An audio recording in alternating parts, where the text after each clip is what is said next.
Alors, donc, je suis avec Hubert, donc, qui est délégué syndical au niveau national de la CGT, l'entreprise Signify. Est-ce que tu peux nous expliquer ce qui se passe donc, à Signify et les raisons de la grève? Et nous sommes la société Signify, ex-Philips. Il y a eu un projet d'externalisation qui a été notifié à l'ensemble des salariés le 6 avril. Donc, à partir du 1er juillet, nous serons plus Signify, ça sera maintenant ID Logistique. Donc, il y aura une délocalisation au niveau 91 et PCPAT. C'est pourquoi nous sommes dans la métallurgie, notre convention collective. Demain, ça va changer, on ne sera plus la métallurgie, ça va être une nouvelle convention, celle des transports. Du coup, on connaît les deux conventions, on sera perdant dans l'histoire. Après, il y aura des pertes de salaire, pas mal d'avantages, des avantages sociaux qu'on a accumulés pendant des années qu'on va perdre. C'est pourquoi nous sommes ici, que nous, on ne veut pas de ce projet, parce que pour nous, la société se porte bien. Au premier trimestre de cette année, ils ont fait 650 millions de bénéfices. On ne voit pas la raison d'externaliser une société qui se porte bien. D'accord. C'est la raison principale pour laquelle nous sommes ici. Depuis quand dure la grève là? Quel est le moral au niveau de la mobilisation? Combien il y a de grévistes? Nous sommes en grève depuis le 19 mai et il y a plus de 80% des salariés qui sont en grève. Et le moral des grévistes, jusqu'à ce jour, on tient le coup. Le moral il est haut, s'il faut le dire comme ça. Tant qu'il n'y aura pas satisfaction de toutes nos demandes, ben nous on va continuer. Et là, la direction, ils ont rempli les négociations. Ils posent une condition pour la reprise, si vous voulez négocier, donc il faut suspendre la grève. Chose que nous n'avons pas acceptée. D'accord.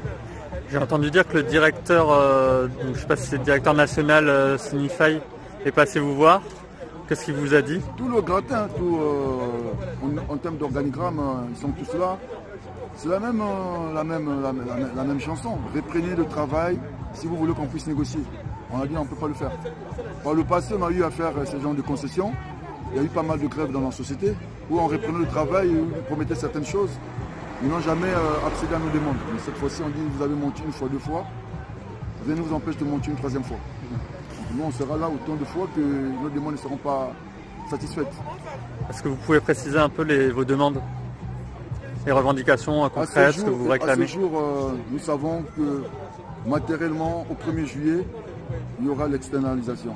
Mais sauf que nous voulons que cela soit encadré avec un certain nombre de garanties.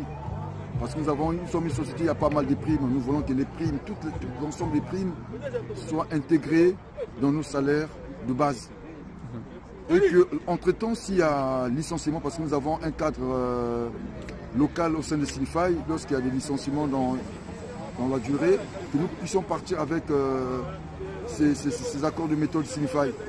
Et puis nous demandons une prime de transfert à hauteur de 40 000 € par salarié. Okay. Voilà. Alors dernière question, nous au pôle de renaissance communiste en France, on milite pour la nationalisation de toutes les entreprises stratégiques et également pour la sortie de l'Union européenne parce que c'est elle qui organise tout ce système qui va au bénéfice des grands actionnaires et qui délocalise notamment.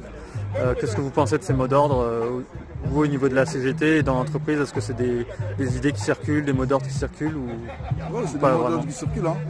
On n'est pas loin de cette démarche. Ok, voilà.